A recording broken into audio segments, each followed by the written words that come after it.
الحمد للہ رب العالمین والعاقبۃ للمتقین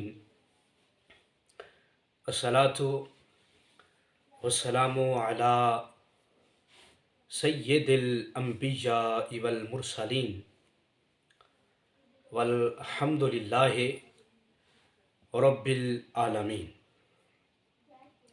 اما بعد فاعوذ باللہ من الشیطان الرجیم بسم اللہ الرحمن الرحیم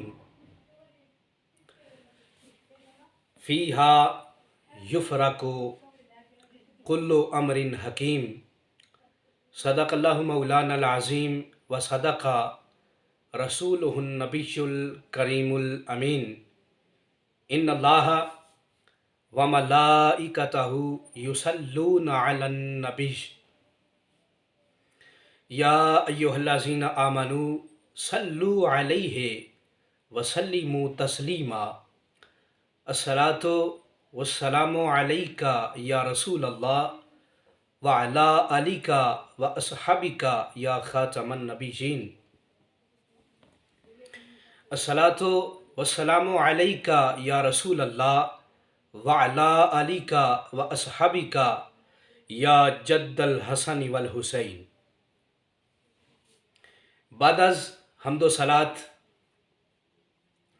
واجب الاحترام میرے بزرگوں، دوستوں، بھائیوں اور عفت مآب، عزت مآب میری ماؤں اور بہنوں، السلام علیکم ورحمۃ اللہ تعالی وبرکاتہ۔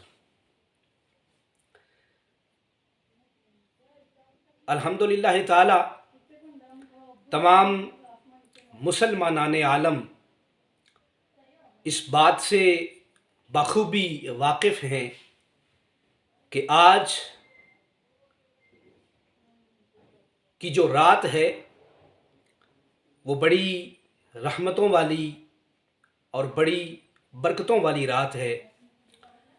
بڑا خوش قسمت اور خوش بخت وہ انسان ہے جسے اللہ تبارک و تعالیٰ نے یہ رات نصیب فرمائی۔ آج کی اس رات کے حوالے سے چند گزارشات اپنی پیش کرنے کی سعادت حاصل کرنی ہے۔ دوران خطبہ جو آیت پڑھنے کا شرف حاصل کیا ہے، اللہ تبارک و تعالیٰ نے ارشاد فرمایا فیہا یفرق کل امر حکیم۔ اس رات کی مناسبت سے اللہ تبارک و تعالیٰ نے فرمایا کہ اس رات ہر حکمت والا جو کام ہے اس کام کو اللہ تبارک و تعالیٰ تقسیم فرماتا ہے۔ آج کی جو رات ہے یہ امت مسلمہ کے لیے بہت زیادہ برکات، رحمتیں اپنے دامن میں لے کے حاضر ہے، اور مسلمان ہونے کے ناطے سے ہمارا یہ حق بنتا ہے کہ اللہ تبارک و تعالیٰ کی رحمت اور اللہ تبارک و تعالیٰ کے فضل سے حظ وافر حاصل کرنے کی کوشش کی جائے۔ اللہ تبارک و تعالیٰ نے اس جہان خیر و شر میں انسانیت کی رشد و ہدایت کے لیے 1,24,000 انبیاء بھیجے اور 313 رسل اس دنیا کے اندر مبعوث کیے، اور اللہ تبارک و تعالیٰ نے اپنی ناراضگی اور اپنی خوشی سے آگاہ کرنے کے لیے کہ وہ کون سے امور ہیں جن کے بجا لانے سے اللہ تبارک و تعالیٰ کی خوشنودی حاصل ہوتی ہے، اور وہ کون سے امور ہیں جن کو انجام نہ دینے سے اللہ تبارک و تعالیٰ کی ناراضگی حاصل ہوتی ہے۔ تو اللہ نے ان تمام امور کو واضح کرنے کے لیے انبیاء کو، رسل کو صحائف اور کتابیں دے کے اس دنیا کے اندر مبعوث کیا۔ انبیاء نے، رسل نے اپنا منصبی فریضہ بڑے احسن طریقے سے انجام دیا۔ انبیاء نے، رسل نے بہت زیادہ کوشش کی، لیکن اکثر انبیاء ایسے تھے، رسل ایسے تھے کہ جن کی قومیں بہت زیادہ نافرمان تھیں۔ انہوں نے انبیاء کے احکام کو حقیر سمجھا، معمولی سمجھا اور رد کر دیا۔ تو نتیجتاً اللہ تبارک و تعالیٰ نے ان پہ عذاب نازل کیے، ان پہ عذاب کو مسلط کیا۔ سب سے پہلے ہم جن کا ذکر کریں گے وہ اللہ تبارک و تعالیٰ کے بڑے مقرب نبی ہیں، حضرت نوح علیہ السلام۔ حضرت نوح علیہ السلام نے 950 سال تک اپنی امت سے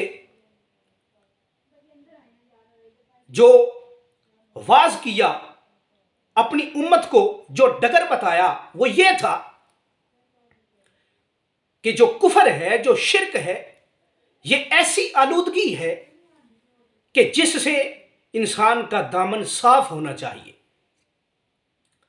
حضرت نوح علیہ السلام نے اپنی توفیق خاص سے جتنا ہو سکا آپ نے تبلیغی امور کو بڑے خوبصورت طریقے سے انجام دیا، لیکن 950 سال تبلیغ کرنے کے باوجود امت کا جو اکثر حصہ تھا وہ قائل نہ ہو سکا۔ یہ میرے پاس اللہ تبارک و تعالیٰ کا پاکیزہ کلام ہے، اور اس کلام سے ہم آپ کو بتائیں گے کہ حضرت نوح علیہ السلام نے تنگ آ کے اللہ تبارک و تعالیٰ کی بارگاہ میں جو بددعا کی وہ کیا تھی؟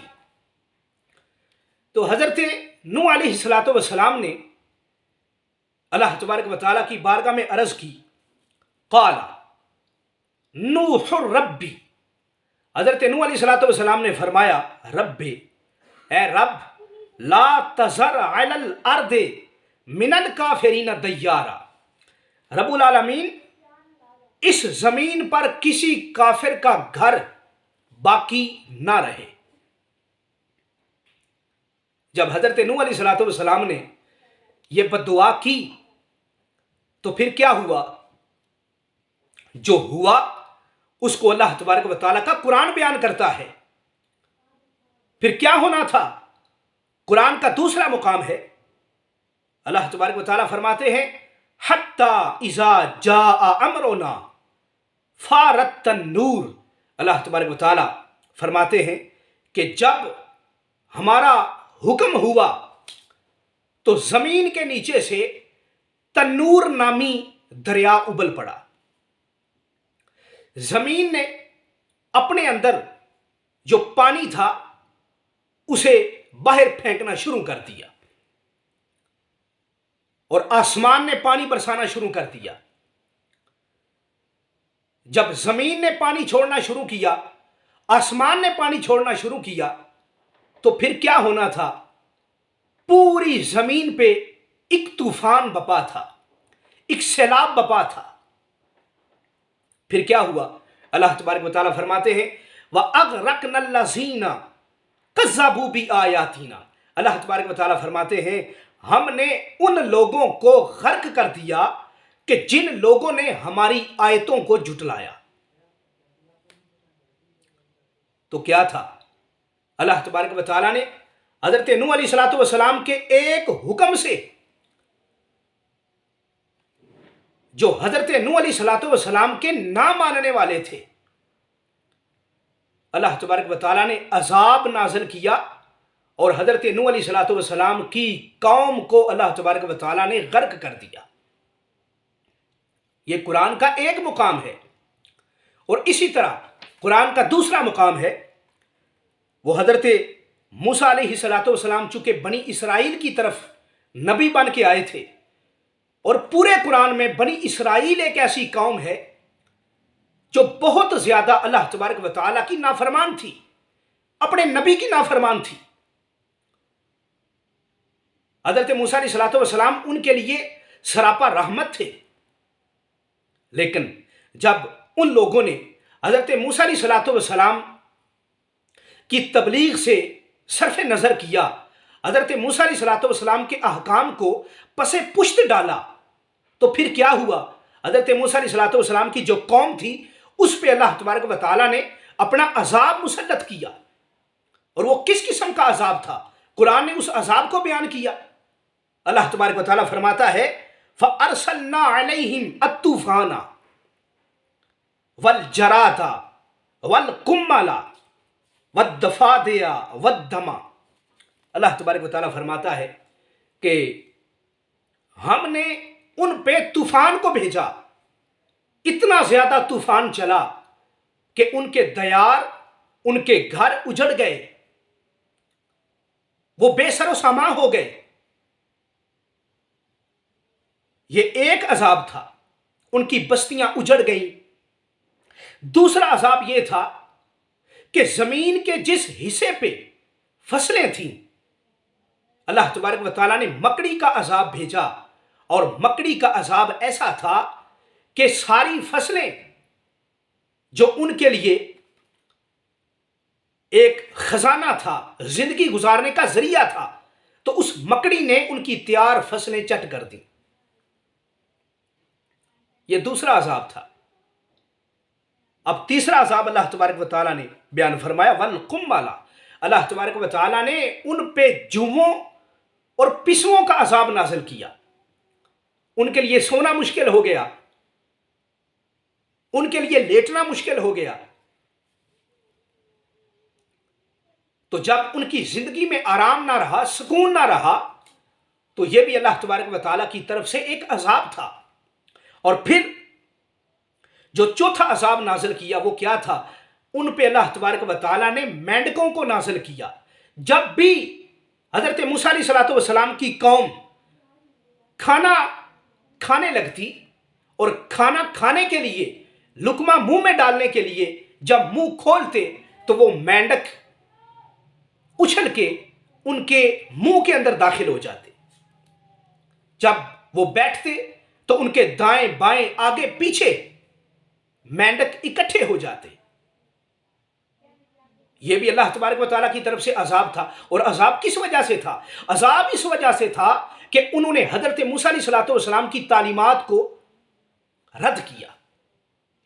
اور اس کے بعد جو آخری عذاب نازل کیا وہ یہ تھا وَالدَّمَ. اللہ تبارک و تعالیٰ نے ان پہ خون کا عذاب نازل کیا. وہ خون کا عذاب کیا تھا؟ وہ خون کا عذاب یہ تھا کہ جب بھی وہ کھانا کھانے لگتے تو ان کا کھانا جو ہے وہ خون میں تبدیل ہو جاتا. جب کوئی مشروب پینے لگتے تو وہ مشروب خون کی شکل اختیار کر لیتا. تو حضرت موسیٰ علیہ الصلوۃ والسلام کی نافرمانی کرنے کا جو عذاب تھا اللہ تبارک و تعالیٰ نے ان پہ مسلط کیا. یہ قرآن کا دوسرا مقام تھا. اگر مزید قرآن کی ورگردانی کی جائے، مزید قرآن کو پڑھا جائے تو ہمیں پتہ چلتا ہے کہ جو دیگر اقوام ہیں ان پہ اللہ تبارک و تعالیٰ مہربان تھا یا ان پہ اللہ تبارک و تعالیٰ ناراض تھا. تو یہ قرآن کا ایک تیسرا مقام ہے. اللہ تبارک و تعالیٰ فرماتے ہیں الا بعدا لعاد قوم ہود. حضرت ہود علیہ السلام کی قوم کا نام تھا عاد. یہ بڑی سرکش قوم تھی. تو اللہ تبارک و تعالیٰ نے اس سرکشی کی وجہ سے انہیں وعید سنائی. اللہ تبارک و تعالیٰ فرماتا ہے یہ جو قوم عاد ہے یہ اللہ تبارک و تعالیٰ کی رحمت سے دور ہے، اور اللہ کی رحمت سے دور ہونا یہ بھی ایک عذاب ہے. تو محترم سامعین سامعات، یہ قرآن کا تیسرا مقام تھا. حضرت ہود علیہ السلام کی قوم عاد، اللہ تبارک و تعالیٰ نے اسے اپنی رحمت سے دور کر دیا. اور اسی طرح قرآن کا جو چوتھا مقام ہے وہ یہ ہے کہ حضرت صالح علیہ السلام یہ قوم سمود کی طرف نبی بن کے آئے. جو قوم سمود تھی، حضرت صالح علیہ السلام نے آ کے قوم سمود سے کہا بھائی جس کفر و شرک میں تم مبتلا ہو یہ کفر و شرک تمہاری اخروی زندگی کے لیے بہتر نہیں ہے. تو حضرت صالح علیہ السلام نے اپنی قوم کو یہ درس دیا، یہ سبق دیا. انہیں بچنے کے لیے حضرت صالح علیہ السلام نے ایک پرتاثیر پیغام دیا. اور پھر اللہ تبارک و تعالیٰ نے اپنے نبی کی تعلیم کو، اپنے نبی کی تبلیغ کو مؤکد کرنے کے لیے، اس قوم کو راغب کرنے کے لیے اللہ تبارک و تعالیٰ نے پہاڑ سے ایک اونٹنی کو پیدا کیا. جب وہ اونٹنی پہاڑ سے نکلی تو پہاڑ سے نکلتے ہی اس نے بچہ جنم دیا تاکہ قوم راغب ہو جائے. اور اللہ تبارک و تعالیٰ نے اس معجزے کا ظہور ان لوگوں کے سامنے کیا. لیکن حضرت صالح علیہ السلام کی جو قوم تھی وہ اتنی نافرمان تھی کہ انہیں چاہیے تھا کہ وہ اس اونٹنی کی قدر کرتے، اس کی تعظیم کرتے. لیکن انہوں نے تعظیم نہیں کی، بلکہ قدر کرنے کی بجائے انہوں نے اس اونٹنی کی کونچیں کاٹ ڈالی. تو جب انہوں نے اس نافرمانی کا اظہار کیا تو اللہ تبارک و تعالیٰ نے ان پہ جو عذاب مسلط کیا، اس عذاب کا ذکر اللہ تبارک و تعالیٰ نے قرآن کے اندر کیا ہے. وہ عذاب کیا ہے؟ وہ عذاب یہ ہے کہ اللہ تبارک و تعالیٰ نے جب ان پہ عذاب کو نازل کیا تو کیا تھا، وہ سارے لوگ اپنے اپنے گھروں میں گھٹنوں کے بل پڑے ہوئے تھے. اور قرآن نے اس طرح بیان کیا وَأَخَذَ الَّذِينَ ظَلَمُوا الصَّيْحَةُ فَأَصْبَحُوا فِي دِيَارِهِمْ جَاثِمِينَ. اللہ تبارک و تعالیٰ نے جب ان لوگوں کو پکڑا تو ان پہ ایک کڑک کو نازل کیا، تو اس کڑک نے ان تمام لوگوں کو ہلاک کر دیا. اور ان کی حالت یہ تھی کہ وہ اپنے اپنے گھروں میں اوندے منہ پڑے ہوئے تھے، گھٹنوں کے بل پڑے ہوئے تھے. تو یہ قرآن کا چوتھا مقام تھا حضرت صالح علیہ السلام کے حوالے سے. اور پھر قرآن کا پانچواں مقام یہ ہے کہ حضرت لوط علیہ السلام، یہ میرے پاس قرآن ہے اور قرآن کا 12واں پارہ ہے اور سورہ ہود ہے. اس کے اندر اللہ تبارک و تعالیٰ نے حضرت لوط علیہ السلام اور آپ کی قوم کا ذکر کیا ہے، اور پھر ان کے ساتھ اللہ تبارک و تعالیٰ نے جو سلوک کیا اسے بھی اللہ نے بیان کیا ہے. تو حضرت لوط علیہ السلام کی جو قوم تھی اس کے اندر بیماری یہ تھی کہ وہ جنسی درندگی کے اندر بہت زیادہ غرق ہو چکے تھے.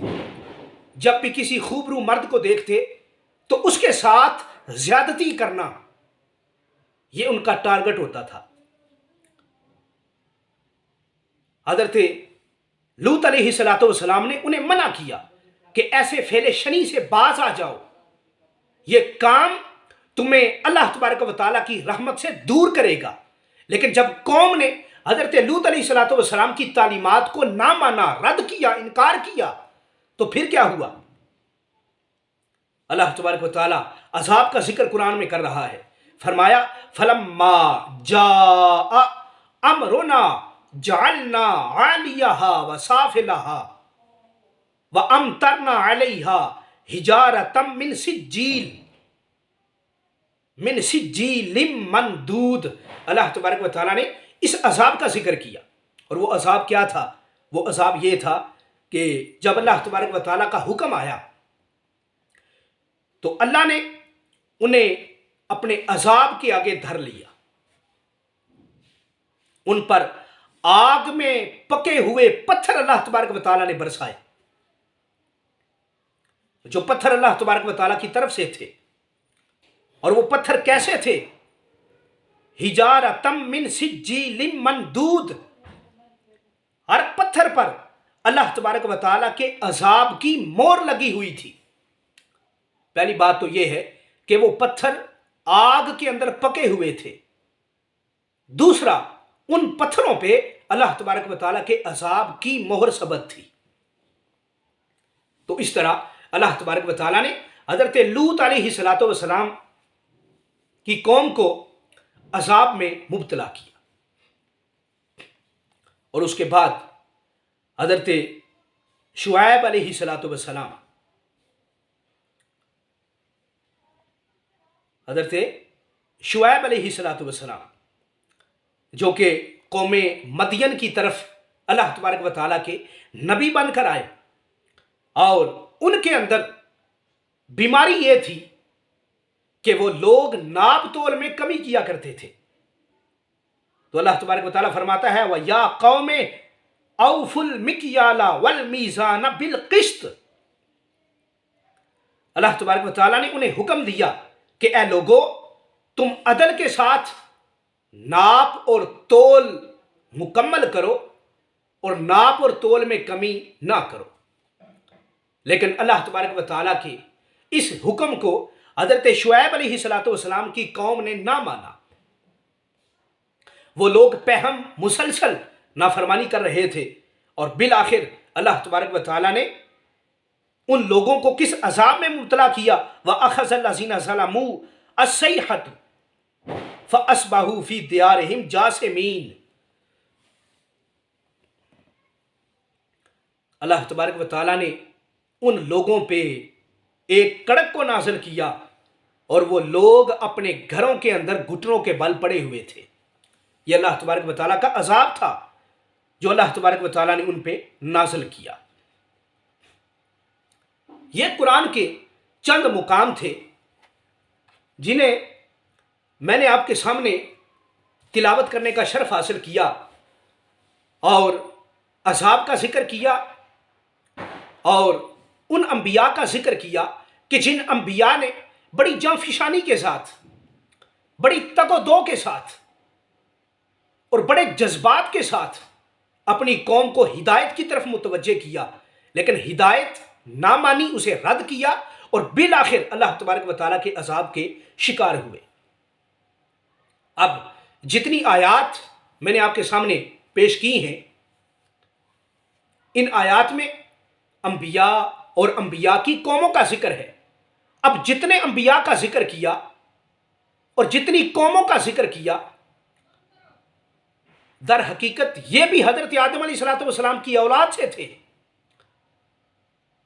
وہ بھی جسم کے اعضاء رکھتے تھے، ان کا بھی سر تھا، ان کے بھی ہاتھ تھے، ان کے بھی پاؤں تھے، ان کے بھی آنکھیں تھیں، ناک تھا، منہ تھا. اللہ نے انہیں ساری نعمتیں عطا کی تھیں، پھل عطا کیے، سبزیاں عطا کی، جن سے ان کی زندگی کا پہیہ چلتا تھا. لیکن وجہ کیا تھی؟ انہوں نے اللہ تبارک و تعالیٰ کی نافرمانی کی. اب آپ خود حساب لگائیں کہ ان کے سارے کرتوت جو قرآن بیان کرتا ہے، وہ سارے کالے کرتوت آج امت مسلمہ کے اندر موجود ہیں. ناپ تول میں کمی ہم کرتے ہیں، جھوٹ ہم بولتے ہیں، سچ نہیں بولتے. اسی طرح سود ہم کھاتے ہیں، زکوٰۃ ہم نہیں دیتے، چوری ہم کرتے ہیں، زنا ہم کرتے ہیں، وہ کون سا کالا کرتوت ہے جو امت مسلمہ کے افراد نہیں کرتے؟ لیکن یہ سارے کرتوت کرنے کے باوجود ہم پہ اللہ تبارک و تعالیٰ کا عذاب نہیں آیا، بلکہ ہم پہ اللہ تبارک و تعالیٰ کی رحمتوں کا سیلاب آیا ہے۔ تو اگر ہم پہ اللہ تبارک و تعالیٰ کی رحمتوں کا سیلاب آیا ہے تو اس کی وجہ کیا ہے؟ اس کی وجہ یہ ہے کہ ہم رسول اللہ صلی اللہ علیہ وآلہ وسلم کے امتی ہیں۔ وہ کسی شاعر نے بڑا خوب کہا تھا، آج کی جو رات ہے یہ رحمتوں والی رات ہے، یہ برکتوں والی رات ہے۔ کسی شاعر نے بڑا خوب کہا تھا کہ پچھلی راتی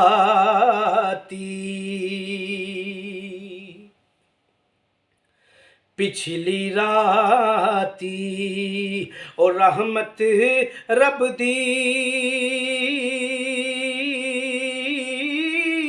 بلند کرے آواز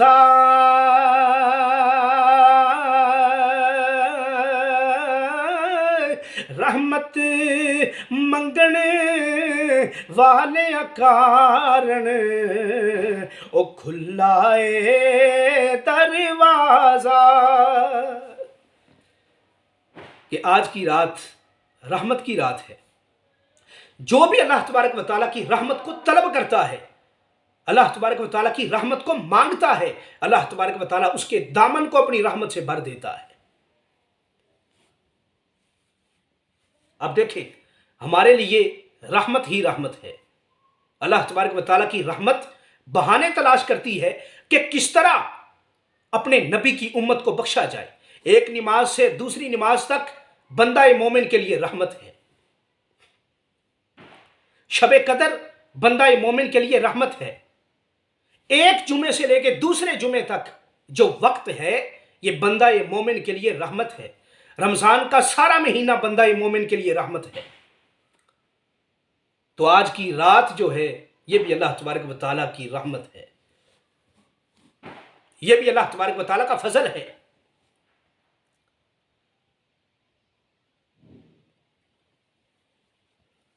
تو آج کی رات ہم سے یہ تقاضا کرتی ہے کہ اللہ کی رحمت کو اپنا دامن پھیلا کے وصول کیا جائے۔ اور حضرت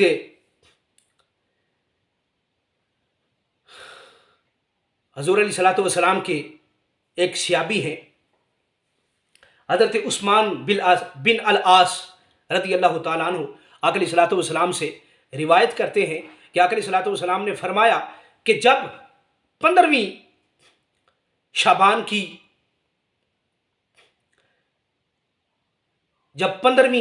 شعبان کی رات آتی ہے تو اس رات اللہ تبارک و تعالی یہ منادی کرتا ہے کہ ہے کوئی بخشش طلب کرنے والا، ہے کوئی چیز مانگنے والا جو چیز اس کے پاس نہیں ہے، اور میں رب العالمین اسے وہ چیز عطا کر دوں۔ تو آج کی جو رات ہے، اس رات میں اللہ تبارک و تعالی بندہ مومن کی جو مراد ہے اسے پورا فرماتا ہے۔ تو آج کی جو رات ہے یہ صرف شب برات نہیں ہے، بلکہ اسے لیلۃ الرحمت بھی کہا جاتا ہے۔ یہ رحمت والی رات ہے، یہ برکت والی رات ہے، یہ گناہوں سے بری ہونے کی رات ہے، یہ دوزخ کی آگ سے بری ہونے کی رات ہے۔ اور حضرت عائشہ صدیقہ رضی اللہ تعالی عنہ روایت کرتی ہیں، میرے آقا علیہ الصلوۃ والسلام نے فرمایا کہ اللہ تبارک و تعالی اس رات توبہ کرنے والا ہے، جو استغفار کرنے والا ہے، اس رات اللہ تبارک و تعالیٰ کی رحمت اتنی وسیع ہوتی ہے کہ بنو کلب کی بکریوں کے بالوں کے برابر بھی اللہ تبارک و تعالیٰ گناہ معاف فرما دیتا ہے۔ اور جب بھی کوئی توبہ کرتا ہے تو التائب من الذنب کما لا ذنب لہ، جو بھی توبہ کرتا ہے کسی گناہ سے تو گویا وہ ایسے ہو جاتا ہے جیسے اس کے ذمے کوئی گناہ ہے ہی نہیں، وہ پاک صاف ہو جاتا ہے۔ تو اللہ تبارک و تعالی ہمیں پکی اور سچی توبہ کرنے کی توفیق عطا فرمائے، اور پکی اور سچی توبہ کی جو علامت ہے، جو نشانی ہے، وہ یہ ہے کہ بندہ جس گناہ سے توبہ کرتا ہے ساری عمر مرنے تک اس گناہ کا دوبارہ ارتکاب نہ کرے، یہ ہوتی ہے پکی توبہ، جسے توبۃ النصوح کہا جاتا ہے۔ اللہ تبارک و تعالی ہم سب کو توبۃ النصوح کرنے کی توفیق عطا فرمائے، اور اپنے گناہوں سے معافی مانگنے کی توفیق عطا فرمائے، اور اللہ سے مانگنے کی توفیق عطا فرمائے، اور وہ ہمارے اعزہ و اقربا جو اس دار فانی سے کوچ کر گئے، اللہ تبارک و تعالی ان کے لیے بھی مانگنے کی توفیق عطا فرمائے۔ اللہ تبارک و تعالی امت مسلمہ پہ اپنا خصوصی فضل و کرم فرمائے، اور بالخصوص آج کی اس رات کے صدقے اللہ تبارک و تعالی ہمارے ملک پاکستان پہ اپنا رحم و کرم فرمائے، اس کی عوام پہ اپنا رحم و کرم فرمائے، اور اللہ تبارک و تعالی میرے ملک پاکستان کو دن دگنی رات چگنی ترقی عطا فرمائے، اور اللہ تبارک و تعالی امت مسلمہ کو اتحاد نصیب فرمائے۔ جو بیان کیا اللہ تبارک و تعالی عمل کی توفیق عطا فرمائے۔ وما علیہ الا البلاغ والسلام۔